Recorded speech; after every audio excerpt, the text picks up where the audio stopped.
الشمس والقمر النجم والشجر يسجدان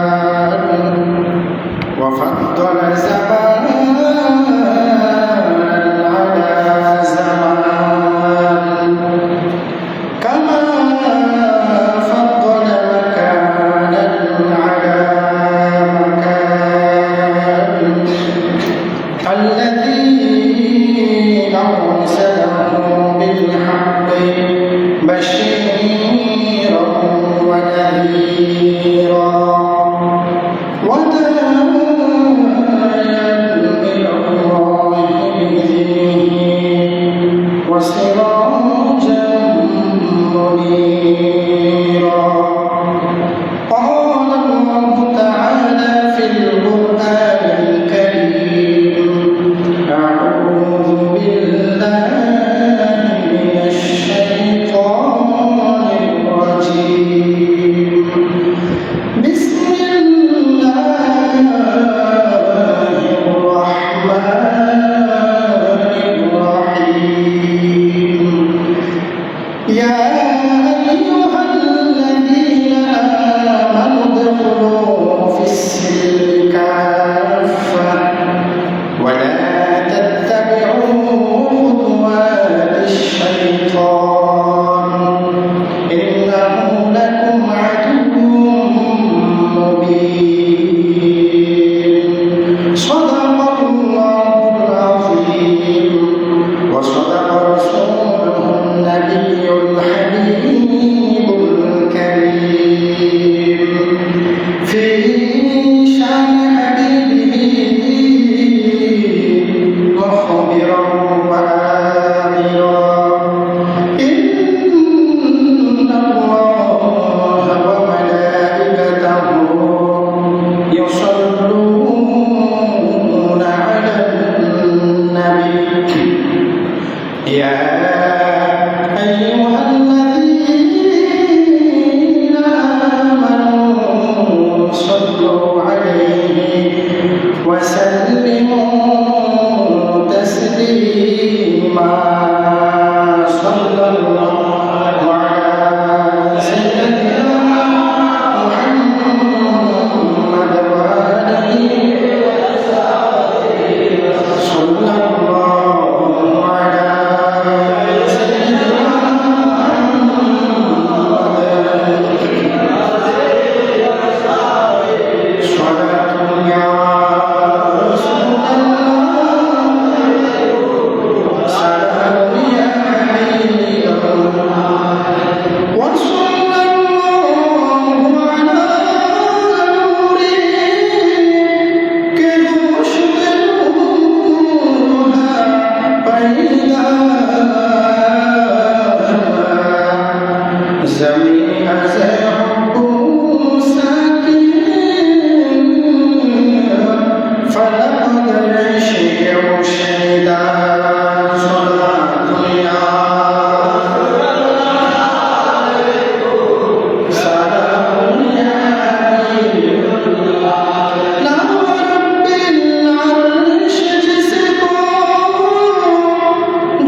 পবিত্র শাওয়াল মাসের দ্বিতীয় জুমা বুধপুরা দিঘিপাড়া জামে মসজিদে উপস্থিত সম্মানিত মুসলিমের কেরাম, মাইকের আওয়াজ যতদূর যাচ্ছে, আশার পথে যারা আছেন, বিশেষ করে পর্দানিশীল মা ও বোনেরা, সকলের প্রতি আমি আল্লাহর হাবিবের সুন্নাতে নিবেদন করছি, আসসালামু আলাইকুম ওয়া রাহমাতুল্লাহি ওয়া বারাকাতুহু।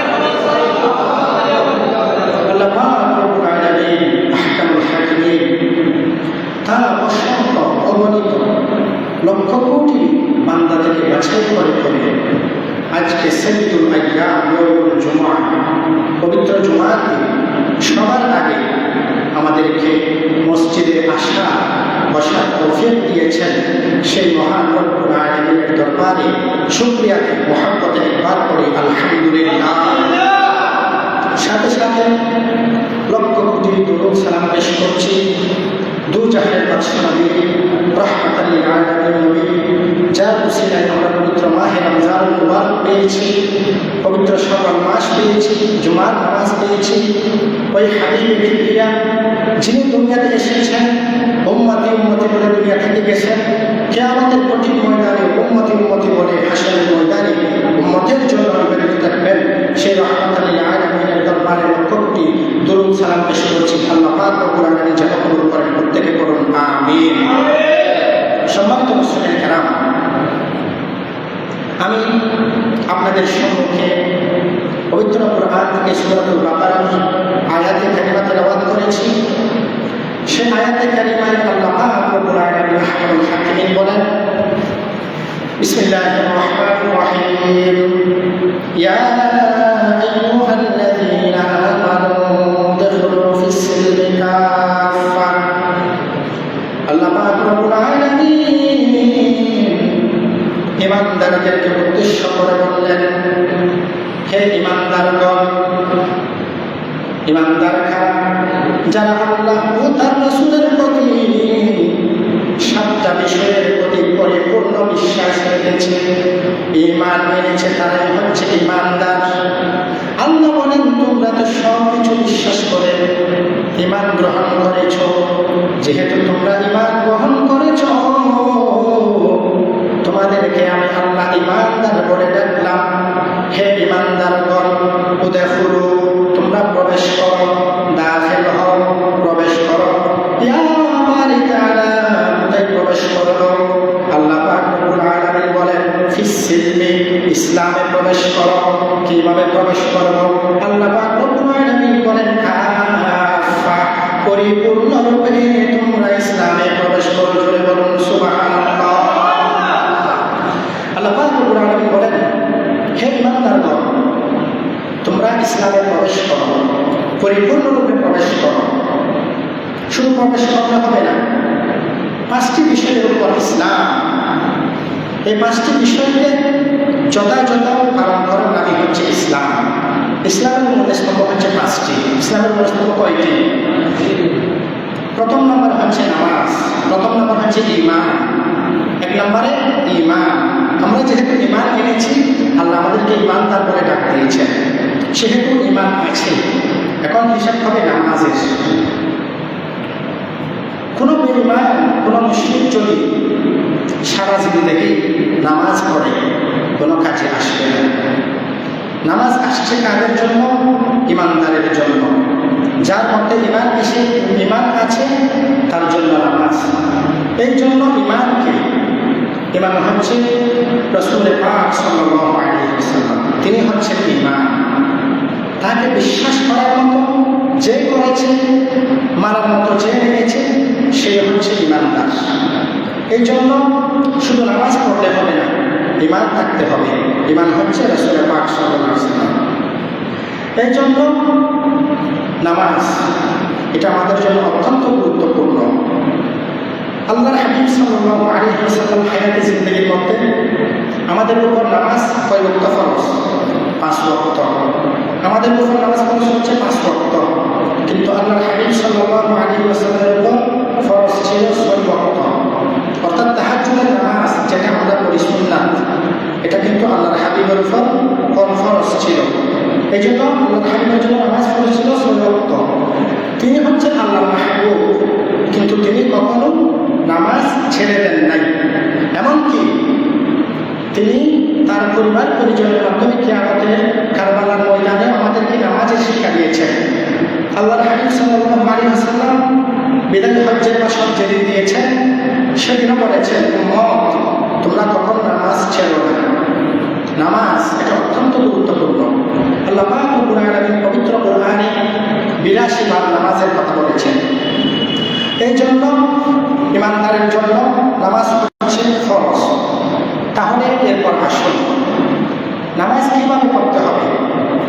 নামাজের যে আহকামগুলো রয়েছে ওগুলো জানা ফরজ। নামাজ যেভাবে ফরজ, নামাজের আহকামগুলো জানাও ফরজ। নামাজের ফরজ কয়টি, নামাজের ওয়াজিব কয়টি, নামাজে কোন তাসবিহ পড়া সুন্নাত, কোন তাসবিহ পড়া ওয়াজিব, এগুলো জানাও কিন্তু ফরজ। এই জন্য সবচেয়ে গুরুত্বপূর্ণ যে বিষয়টি হচ্ছে, সেটি হচ্ছে নামাজ পড়তে হবে আল্লাহর হাবিবের মহব্বত নিয়ে। আল্লাহর হাবিব সাল্লাল্লাহু আলাইহি ওয়াসাল্লাম যেদিন মেরাজে গিয়েছেন, সেদিন আল্লাহ পাক রব্বুল আলামিনের দরবার থেকে আমাদের জন্য উপহার স্বরূপ এই নামাজ এনেছেন। যখন আল্লাহর হাবিব আল্লাহর দরবারে গিয়েছেন, আল্লাহ একটি কথা বলেছেন, আসসালামু আলাইকা আইয়ুহান নবী। আল্লাহ রাসূল পাক সাল্লাল্লাহু আলাইহি ওয়াসাল্লামকে সালাম দিয়েছেন। এখন আল্লাহর হাবিব সালামের জবাব কি দিবে? আল্লাহকে তো সালাম দেওয়া যায় না। এজন্য রাসূল পাক সাল্লাল্লাহু আলাইহি ওয়াসাল্লাম কাদেরকে সালাম দিয়েছেন? যারা নামাজ পড়ে। আসসালামু আলাইনা ওয়া আলা ইবাদিল্লাহিস সালিহিন। যারা নামাজ পড়ে তাদেরকে সালাম দিয়েছেন নবীজি সাল্লাল্লাহু আলাইহি ওয়াসাল্লাম। এই যে নামাজ, এখানে কিন্তু তাশাহুদ, আত-তাহিয়াতু লিল্লাহি ওয়াস সালাওয়াতু ওয়া তাইয়্যিবাতু আসসালামু আলাইকা আইয়ুহান নবী ওয়া রাহমাতুল্লাহ, এটা পড়া কিন্তু ওয়াজিব। এখানে আসসালামু আলাইকা আইয়ুহান নবী মানে নবী সাল্লাল্লাহু আলাইহি ওয়াসাল্লামকে সালাম দেওয়া হয়েছে। এখানে নবীজিকে আনলে নবীজিকে সালাম দেওয়া হয়েছে। এই জন্য নামাজে নবীজিকে সালাম দেওয়া, তাশাহুদ পড়া, এটা হচ্ছে ওয়াজিব। এই জন্য আশা করেন নামাজে সালাম নেনা আল্লাহ পাকে, নামাজে সালাম ওয়াজিব করল নবীজিকে। ওই নবীকে ভালোবাসলে থাকবে সুখে, সাথে জেনেছে যাব আমি মদিনাতে, মদিনাতে। আল্লাহুম্মা সাল্লি আলা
করা ওয়াজিব।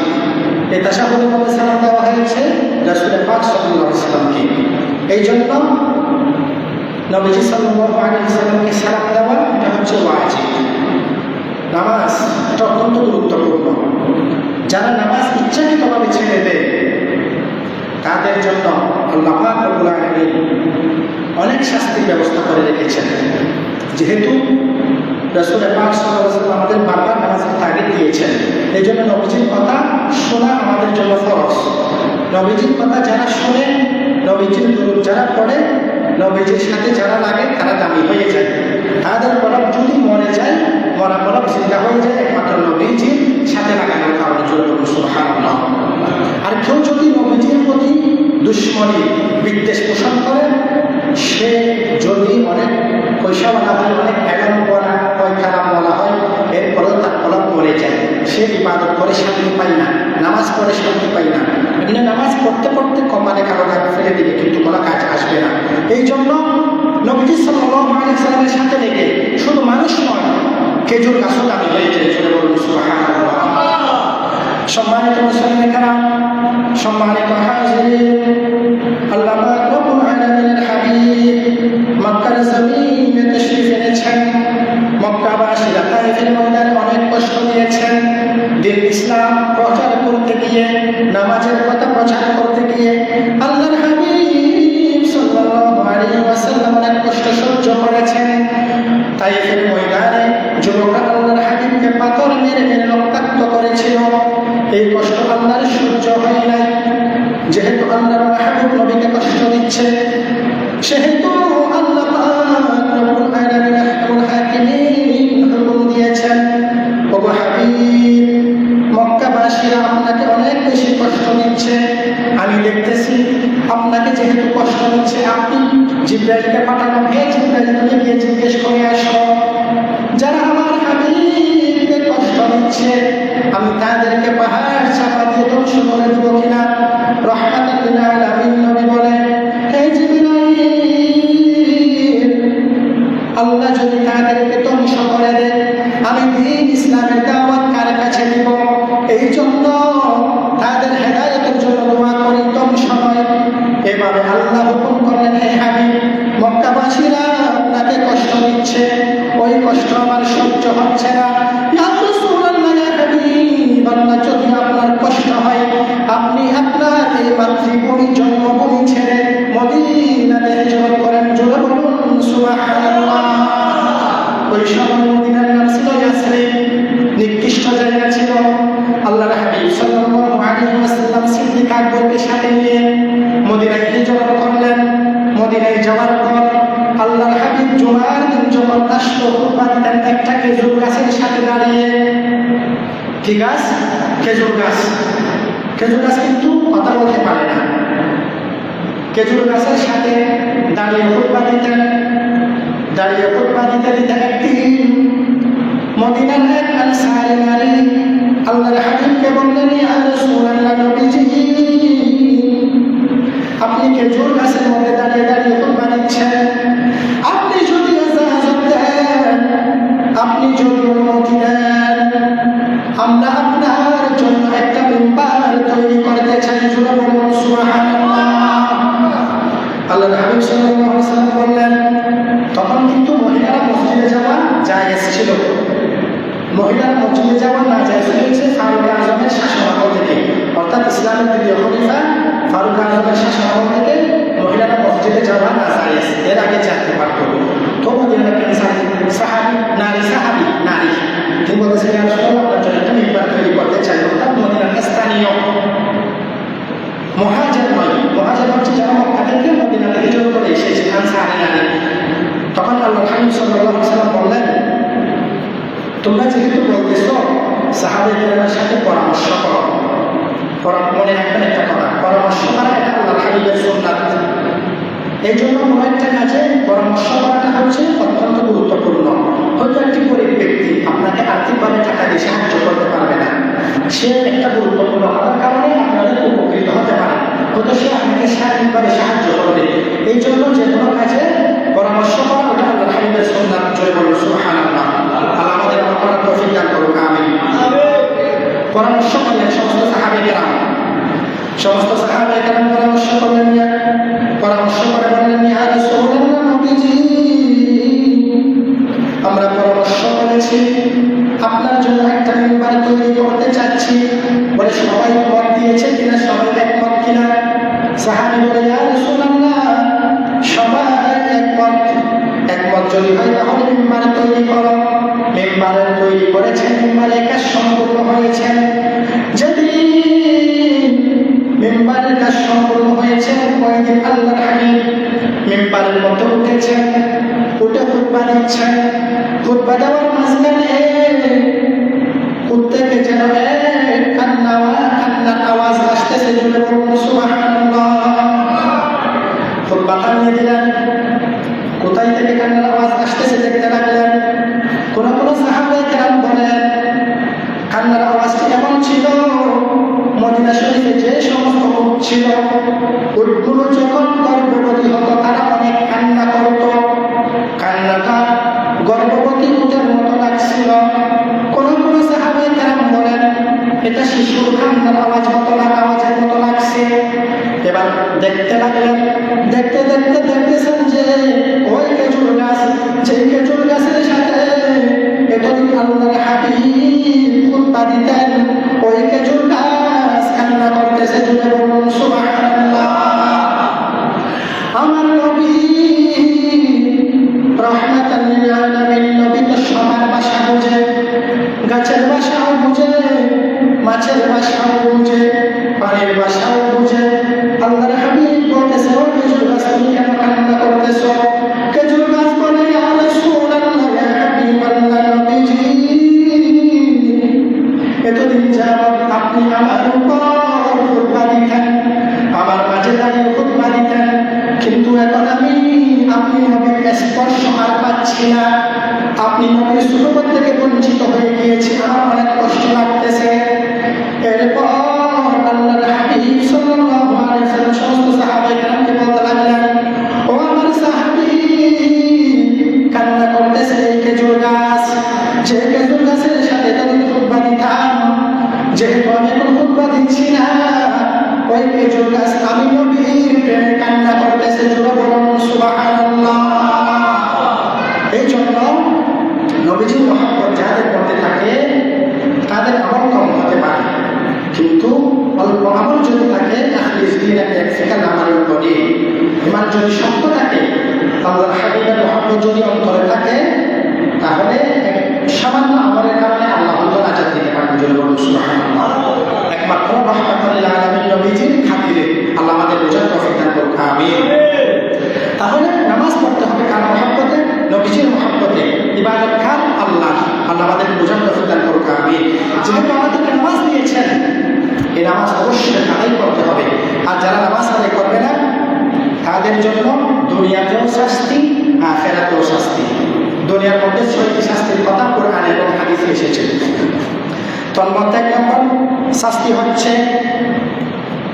রিজিকের বরকত কমে যাবে। যারা নামাজ পড়ে না, তাদের রিজিক সংকীর্ণ হয়ে যাবে। মাসে 50,000 টাকা ইনকাম করবে, কিন্তু মাস শেষে দেখা যাচ্ছে হিসাব মিলতেছে না, আরো উল্টা কর্জ হয়ে বসে আছে।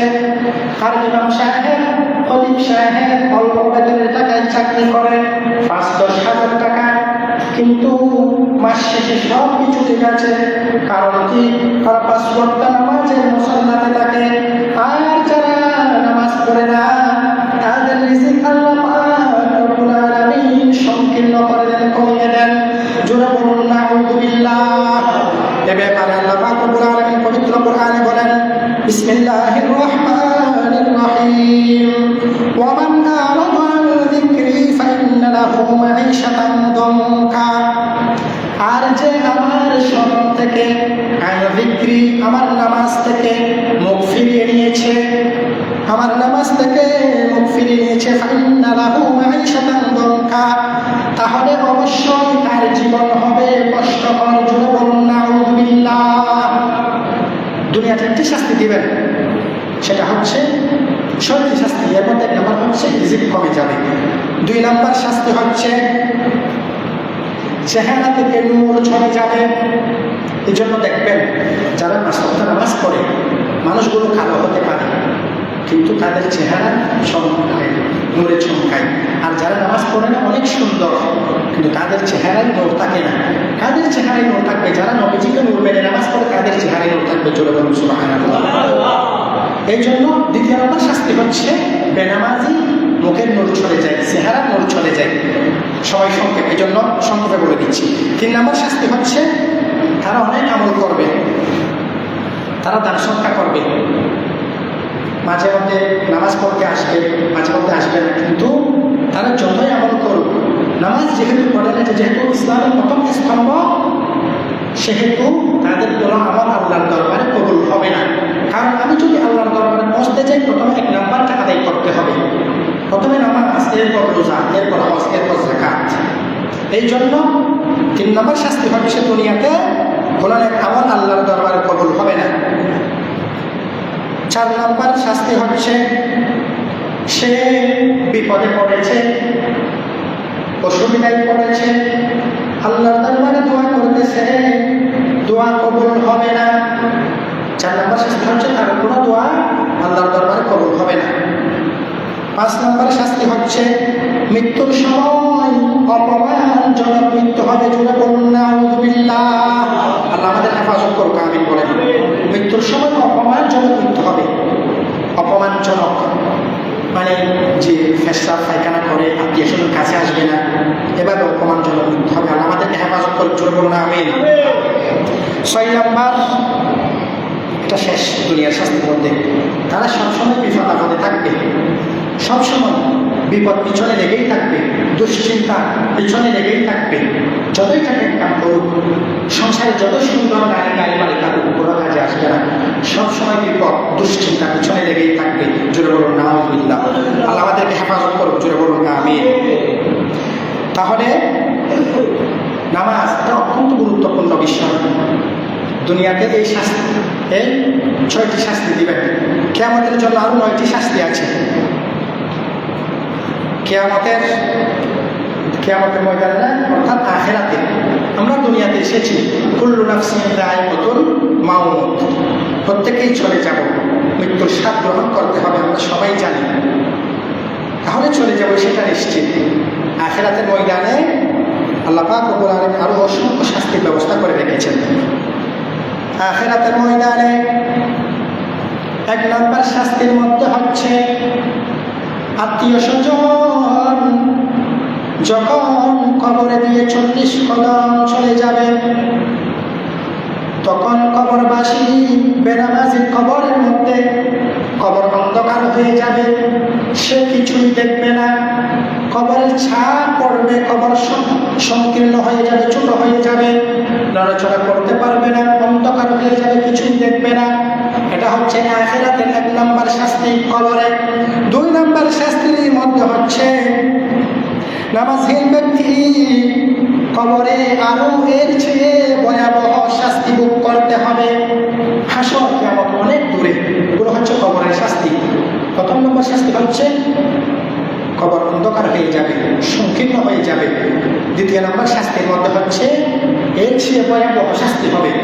3 নম্বরের মধ্যে হবে কবরে যে ফেরেশতাগুলো জাহান্নামী ফেরেশতা, তারা তাকে জাহান্নামের লোহার শিকল পরিয়ে টানতে টানতে জাহান্নামের আগুনে নিক্ষেপ করে দেবে। জোরে বলুন নাউযুবিল্লাহ। আল্লাহ আমাদের বুঝার তৌফিক দান করুন, আমিন। এরপর কিয়ামতের কঠিন ময়দান কায়েম হবে। এই যে ফেরেশতারা শিকল দিয়ে জাহান্নামে ফেলে দিয়েছে, কিয়ামত পর্যন্ত জাহান্নামে জ্বলতেই থাকবে, জ্বলতেই থাকবে। যদিও তার আত্মীয় স্বজন কোনো কেউ নেককার বান্দা পৃথিবীর জমিনে রেখে যায়, পরিবার পরিজনের মধ্যে, ছেলে মেয়েদের মধ্যে, তার ওসিলায় হয়তো আল্লাহ নাজাত দিবেন। আর যদি এরকম কাউকে রেখেও না যায়, তাহলে কিয়ামত পর্যন্ত জাহান্নামে চলতেই থাকবে, চলতেই থাকবে। এরপর কিয়ামতের কঠিন ময়দান কায়েম হবে, সবাই বসে যাবে। আল্লাহ পাক রব্বুল আলামিন আমাদের 2 কাঁধে 2টি ফেরেশতা লিপিবদ্ধ করে দিয়েছেন, যার নাম হচ্ছে কিরামান কাতিবিন। ডান কাঁধেরটা হচ্ছে ভালো আমলগুলো লিখবে, নেক আমলগুলো লিখবে। বাম কাঁধেরটা হচ্ছে খারাপ আমলগুলো লিখবে, যেগুলো খারাপ কাজ করি ওইগুলো লিখবে। এভাবে লিখতে লিখতে একটা কিতাব তৈরি হয়ে গিয়েছে, ডায়েরি তৈরি হয়ে গিয়েছে। কিয়ামতের কঠিন ময়দান যেদিন কায়েম হবে, ওই দিন সবাই ওই ডায়েরিটা নেওয়ার জন্য লাইন ধরে বসে যাবে। যারা নেককার, আল্লাহ প্রেমিক, নবী প্রেমিক, তারা আমল নামা ওই ডায়েরিটা পাবে ডান হাতে, আর যারা বক্কার বেনামাজি তারা পাবে বাম হাতে, আর যারা কাফের মুশরিক তারা পিঠে। আল্লাহ পাক রব্বুল আলামিন প্রত্যেকের হাতে হাতে কিতাব দিয়ে বলবেন, ইকরা কিতাবাক, তোমার কিতাব তুমি পড়ো, তোমার আমলনামা তুমি পড়ো, তুমি দুনিয়াতে কি করেছো তুমি নিজেই দেখো। জোরে বলুন নাউযুবিল্লাহ। তখন সে দেখবে নামাজ পড়ে নেই, বাম হাতে আমল নামা। যেহেতু বাম হাতে আমল নামা পেয়েছি, তাহলে আমি বক্কা, সেটা নিশ্চিত। এই জন্য বেনামাজি যারা কিয়ামতের কঠিন ময়দানে আরেকটি শাস্তি হচ্ছে, তারা আমল নামা পাবে বাম হাতে। আল্লাহ আমাদের হেফাজত করুক, জোরে বলুন আমিন। এরপরের শাস্তি হচ্ছে ওই ব্যক্তিগুলো কিয়ামতের কঠিন ময়দানে কঠিন হিসাবের মুখোমুখি হবে। জোরে বলুন নাউযুবিল্লাহ। কঠিন হিসাবের মুখোমুখি হবে।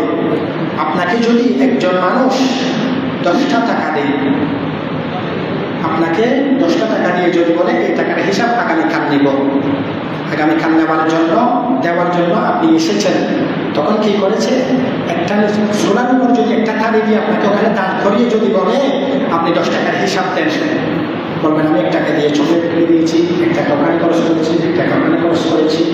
এভাবে হিসাব দিতে দিতে আপনার বাড়ির মধ্যে পুষ্টা হয়ে যাবে। কিয়ামতের কঠিন ময়দান, সূর্য সব মাথার উপর চলে আসবে, ওখানে আপনি কঠিন হিসাব কিভাবে দেবেন? এই জন্য কিয়ামতের কঠিন ময়দানে বেনামাজিদের কঠিন হিসাবের মুখোমুখি হবে। আল্লাহ আমাদেরকে হেফাজত করুন, জোরে বলুন আমিন।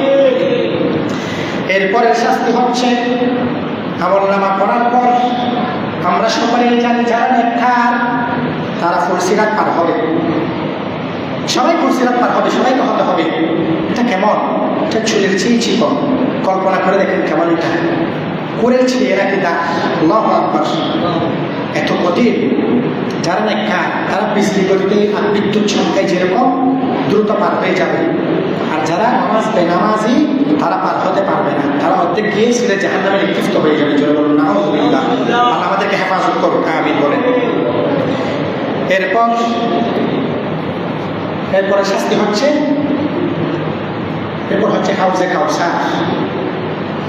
এটা পান করতে যারা পারবে তারা খুশ নসিব, আর যারা পারবে না তাদের বদনসিব। এই বেনামাজিরা এই হাউজে কাউসারের পানীয় পান করতে পারবে না। জোরে বলুন নাউযুবিল্লাহ। হাউজে কাউসারের পানি এটা অনেক গুরুত্বপূর্ণ। আপনারা নিশ্চয়ই শুনেছেন, ইন্না আ'তাইনাকাল কাউসার, সূরা কাউসারের তাফসীরের মধ্যে। কিয়ামতের কঠিন ময়দানে অনেক শাস্তি হবে। এরপরে শাস্তি হচ্ছে, তারা কিয়ামতের কঠিন ময়দানে নবীজির সুপারিশ পাবে না। তারা যেহেতু নবীজি বলেছেন, বিদায় হজ্জের মাসে বলেছেন তোমরা নামাজ পড়ো, নামাজ পড়ো, নামাজ পড়ো। আহলে বায়তের মাধ্যমে কিয়ামতের কঠিন ময়দানেও নামাজের শিক্ষা দিয়েছেন, এরপরেও নামাজ পড়ে নাই। নবীজি বলেন তোমরা আমার কথা শোনো না, কীভাবে সুপারিশ করবো? এই জন্য কিয়ামতের কঠিন ময়দানে তারা নবীজির সুপারিশও পাবে না। সম্মানিত মুসলিমেরা, আল্লাহ পাক আমাদেরকে বোঝার তৌফিক দান করুন, আমিন। তাহলে আমি আপনাদের সঙ্গে আয়াতে বলেছি, ইয়া আইয়ুহাল্লাযীনা আমানু দুখুলু ফিস-সিলমি কাফা, হে ঈমানদারগণ তোমরা ইসলামে প্রবেশ করো পরিপূর্ণভাবে।